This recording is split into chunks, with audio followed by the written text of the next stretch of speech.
فیہما فاکہۃ ونخل ورمان، اس میں میوے ہیں، کھجوریں ہیں، انار ہیں۔ فبأی آلاء ربکما تکذبان، یہ یوں سمجھیے کہ ایک تو ہے خالص عربی ذوق، اور عرب کا جو ایک خاص ماحول تھا،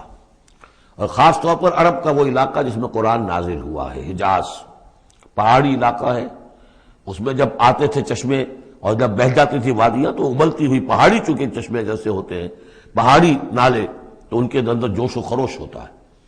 اور دوسرے کہ وہاں پر جو باغات ہوتے تھے کھجور کے درخت، اور وہاں پر وہ سبزی جو رنگ ہے ان کا وہ سبزی مائل گہرا،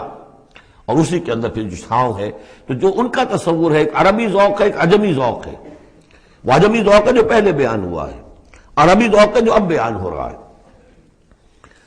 فیہما فاکہۃ ونخل ورمان، اب یہ چیزیں جو ہیں یہ عرب کے اندر